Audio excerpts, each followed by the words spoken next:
Good evening, it's George, the wine guy again. And this week we're going to go up to Veneto, specifically the town of Verona, where they make a very famous wine called Amarone Della Valpolicella. And basically it's a wine made out of three varietals, local varietals.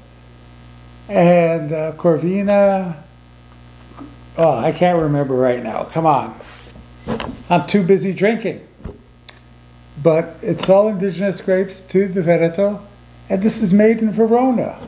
And what they basically do, which makes this a fantastic wine, is that they take the grapes for 3 to 4 months, they pick them, they put them in trays, and it dries them out, and they wait till 30 or 40% of the liquid has evaporated, and then they press the grapes and they make this wonderful wine with a lot of sugar from being concentrated with less liquid, a lot of tannins, a lot of wonderful color from the skins, and then they vinify it.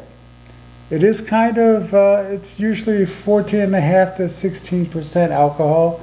This particular one is 15%. But oh, you get a little bit of, got a lot of fruit. Licorice, you get these mature flavors. This is a 2014, so it's been aged, it's been aged 5 years, we're in 2019 now.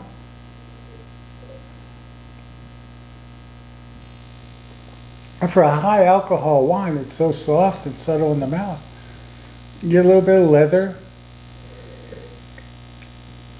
But there's still lots of fruit there.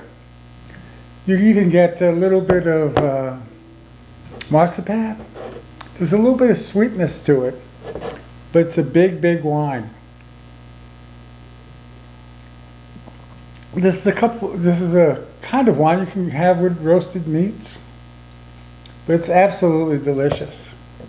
And if any of you have been to Florence, think of a smaller version of Florence that's less tourists. And of course you have to go there and find the mythical window or balcony where Romeo and Juliet had this torrid love affair. But when you go there, you're going to fall in love with the Amarone, the Valpolicella. And there's also something else. This bottle here is about $50, $50 to $60, depending upon where you get it. It's imported by a company called Vias, which is in New York, and they do export. I mean, they import it from Italy and they distribute it throughout the country. One of the things I have to say is, if you can't, this is the great thing about Italy. If you can't afford $50 or $60, there's an alternative. What is that? It's called Valpolicella Ripasso. And exactly like it sounds, they take the Valpolicella and they re-ferment it in the pomace left over from the Amarone. So you have those grape skins and seeds, and they put the new Valpolicella in there and they pass it through Ripasso. And what do you get? You get a Valpolicella Ripasso. Not quite as big, but it's got a lot of the same flavors at about 1/3 the price. But the trick to wine is being able to enjoy it at any level. And if you do have a special occasion, now we're going into winter, a nice cold evening with some friends, hopefully some nice conversation over a fire. That's the next thing I have to put in my apartment, a fire, without burning down the building.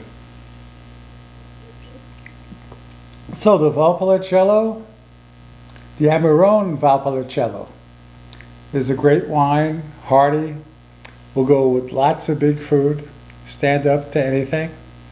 And the other thing is, if you can't afford it, have a Valpolicella Ripasso. It's the baby brother. And boy, is this good. I think I'm going to take my time and just keep sipping. And this is better than a sedative. A couple of glasses of this and you'll feel nice and relaxed. Here's to you, and remember, love the wine you're with. This is George. Subscribe to my channel, George the Wine Guy. And soon I'll be giving away prices to my 300th subscriber.